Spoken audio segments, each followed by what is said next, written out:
Chain Drug Review, and Mass Market Retailers Video Forum. Brought to you by the Emerson Group.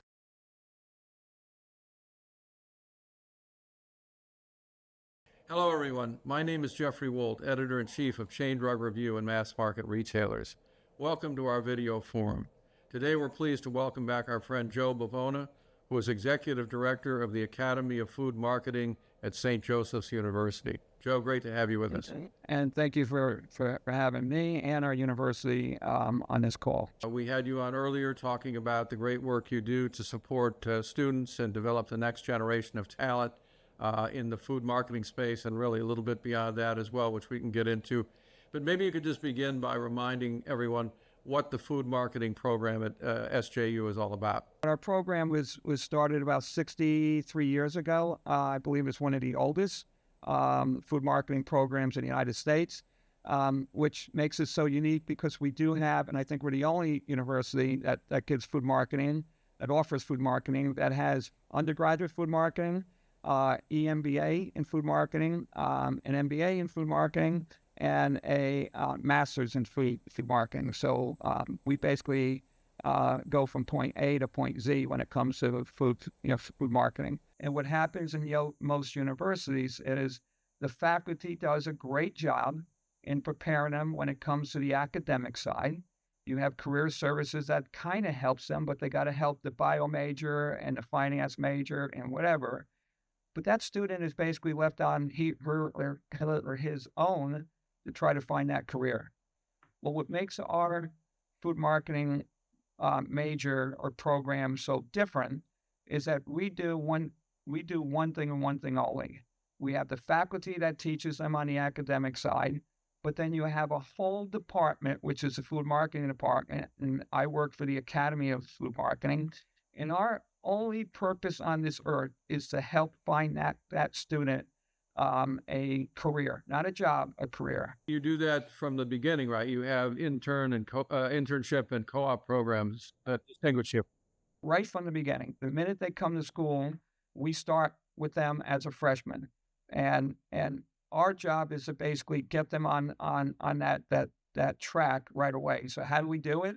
We help them with scholarships, which you referred to as experiential learning. Our goal is to get them out of the classroom and the textbook and get them out into the trade. And we do that through immersion trips, meaning bringing them to headquarters, bringing them to store immersions. We bring them to conferences, again, all paid for. And we want them to experience that corporate world right from the beginning. We do, just for our food marketing students, we do workshops on essays, on interviewing, and how to even step up to executives that are in conversation, break into their conversation, and now you got 30 seconds where you have that elevator speech. How do you say what you need to say?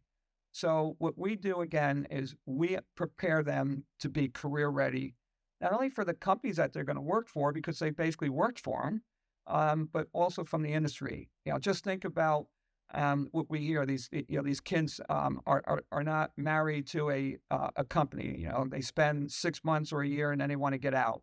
Well, when we do our co-ops, our co-ops work for a year. They work 5 months when they're going into their sophomore year, and then when they're a junior, they work 7 months with a company.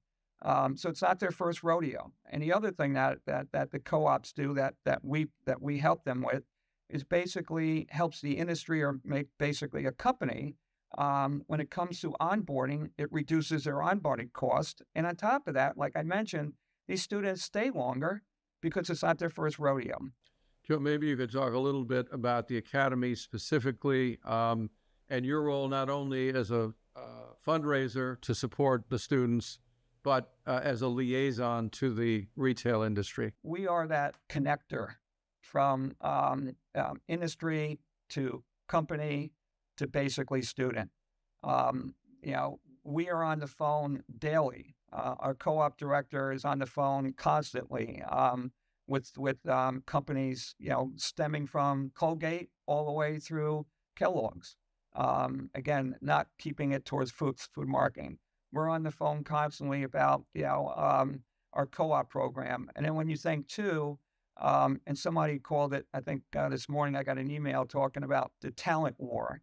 We actually are the connector for these companies when not only do we, with not only co-ops, but internships, but also making that bridge from finishing school and then working that first position. So what we try to do is we try to take our food marketing students, and we do a great job in matching those students to the correct job, to the correct company, to the correct industry. And when you think about, again, going back to the co-ops, it's easy when these students have that year of responsibility or that year of working with a company. They kind of know. One of the good things about co-ops is they kind of know who they don't want to work with, or what position they don't want to be put into. So we kind of flush that out, and we kind of vet that out early for these students and from these companies. So when a student hires a student, they know they're getting a right student. It's almost like a plug and play. A couple of times you said that your reach goes beyond the supermarket channel. You have branched out into pharmacy recently, am I correct? Yeah, the other thing that we did in our department here, we felt the need because there is a connector. When you start hearing food as medicine, we've now merged, I want to say. It's now not only food marketing, but it's food, pharma, and health. So within our food, pharma, and health, we do have those three disciplines. Again, the food side, and again, I say food plus. You have the pharma side, and you also have the healthcare side. And we do understand that all three of those are connected. And that's why, what we thought was best to do is, link those up. And our department is called Food, Pharma, and Health. I want to ask you about another important program that you guys have put into place, and that's the Future Food Industry Leaders Initiative. Tell us about that and how that benefits not only the students at SJU today, but also people who are already in the midst of their careers in the retail sector. The Academy and the Food Marketing Foundation also has a board of directors, 42 senior level corporate executives, again, stemming from food and beyond. And one of the things that we were talking about at a board meeting is we have to produce revenue because all these things that we do, the mentoring, these scholarships, bringing them out to conferences and immersion trips and everything, we have to basically fund that. So we're kind of helping the industry find talent, but we're basically funding it for them. And the board was saying, how do we do that? We have to find sustainable revenue. And then at the same time, as we're doing that, how do we give back to the industry? How do we give back to companies too? How do we create a return on investment? So with the help of the board, and these are corporate executives from the retail side to the CPG side to the sales and marketing broker side, et cetera, we said, let's create a training program, which is different from a conference. And we started talking about, what do you mean by training? What do we need to train? Who do we need to train? And the board came up and said, one thing that we do not do as an industry or within our industries is that we don't train executives for soft skills. So, but we do well in promoting folks. If somebody does well in marketing, or if they're making sales numbers, or they're great in merchandising, we do that. These folks know that. But when you promote the rising stars, one thing that we don't do as an industry is teach them about soft skills. These are the power skills. These are the life skills. So, okay, I get promoted, and now I have a team of 15 or 20 or 30, whatever it is. I'm running a department, and I have no clue how to basically run a team. I have no clue about what, servant leadership is all about. I have no clue about how do I negotiate under, aggressive terms. So what we felt important to do was basically create a training program that does exactly that. So it skews towards rising stars that are either going to or are running a department, a division, part of a small company. We teach them, we train them on soft skills. So what we decided to do was create a inclusive program that again that gives a return on investment to the participants. And we did that, and we used it. We kind of created two pillars. The first pillar is, how do we put together trading partners? So how do we put together CPG with retailer or whoever? So we call it Future Food Industry Leaders. And the first pillar, we have a networking event where we ask the retailers participating in the program to bring 5+ of their executives. We bring the CPGs or the other folks that are participating in the program, and we ask them to bring 2. So the ratio is there. And we have a networking event. In that networking event, we basically have students. So that networking event also, we ask students to come. That networking event actually becomes a recruitment event. And the participants that we have, when you think of this program and how we developed this program, we have 15 Northeast retailers. I mean, Giant, Wegmans, Safeway, Acme, Food Lion, BJ's, Wakefern. We have UNFI, we have Hannaford, CNS, Weiss, Key Foods, et cetera, et cetera. We have 15 retailers. We have Aramark in there from the food service, and we also have UNFI. We have CNS. So those are the hosting retailers slash retailers and wholesalers that we basically have. And the CPGs there are basically anywhere from Coca-Cola to Bayer to General Mills to Canova to Kenvue, Hershey, Kimberly, Unilever, et cetera, et cetera. The second pillar was basically creating a training program, which I talked about. And the training program is a week-long training program, which we fund the hotel bill, and we fund the the beverage, this food and beverage side. So what happens? Each of the participating companies send one executive. And again, we only want we're looking at 90-ish companies. So it's kind of easy to kind of meet folks. And when you think about coming in on Monday, nobody knows each other. By the time they leave on Friday, it's basically family. But again, if you notice, what we're trying to do is we're trying to help these corporations in the industry to receive a return on investment by investing in their own company and investing in their own personnel. And trust me, what we train these soft skills on, it's a common comment by folks saying, I can't wait to go to work on Monday to start implementing what I basically learned. What kind of feedback have you gotten from the companies and the individuals who have attended? Everything that we do on the training side is items that basically these rising stars need to really be effective when they start working in teams and external, and also working with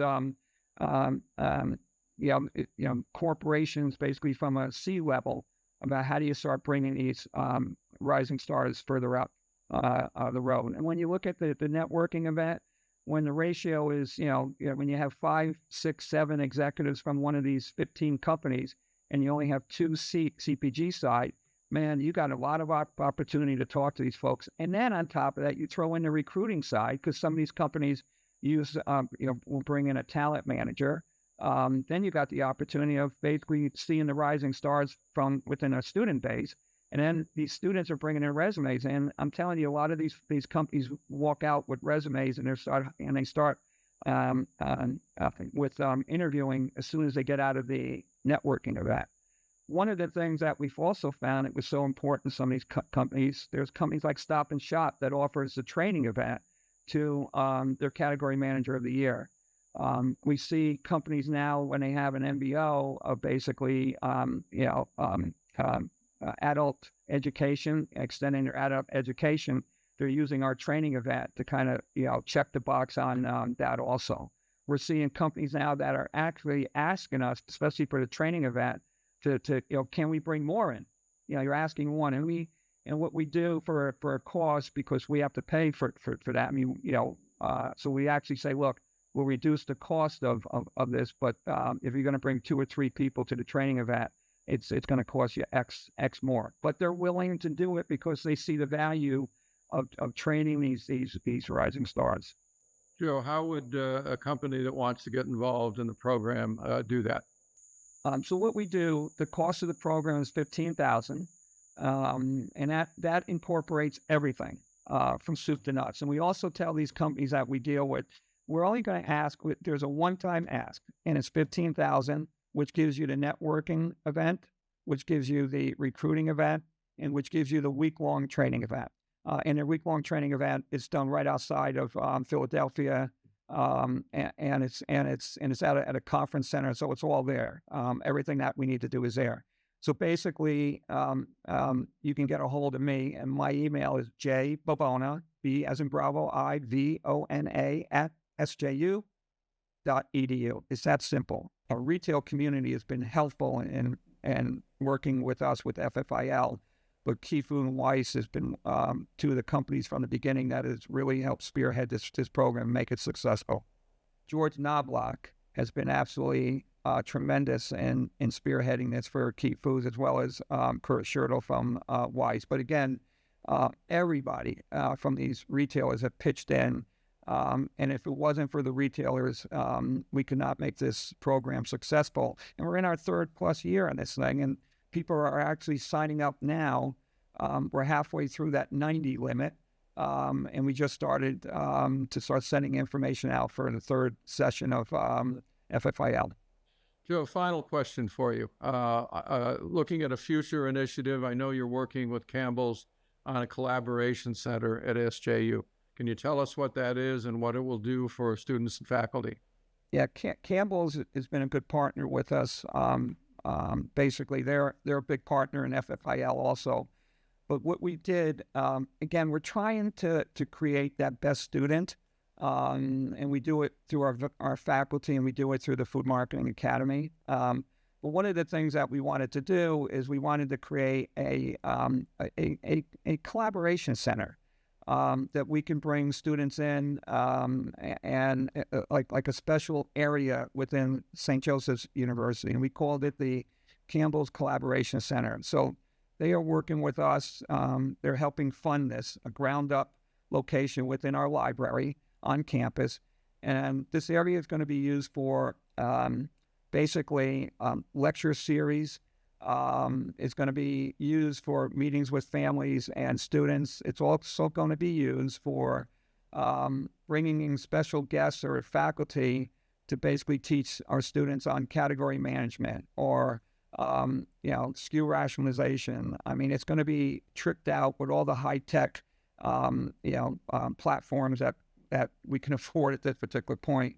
But it's basically another special area that helps train our students to become career ready. And Campbell's has done a great job in stepping forward and basically helping us not only fund it, but put it together and make this thing come to life. We think we're going to do it right now. We're on schedule, believe it or not. So the ribbon cutting event will be the 2nd week of September. So when students come back. And again, it's another thing that we do to try to get these students ready for you, meaning the companies that we deal with from the industry side and from the corporation side. It's exciting stuff. I look forward to covering the opening of the new collaboration center, and we appreciate you taking the time to talk with us, Joe. Well, I appreciate that thing too.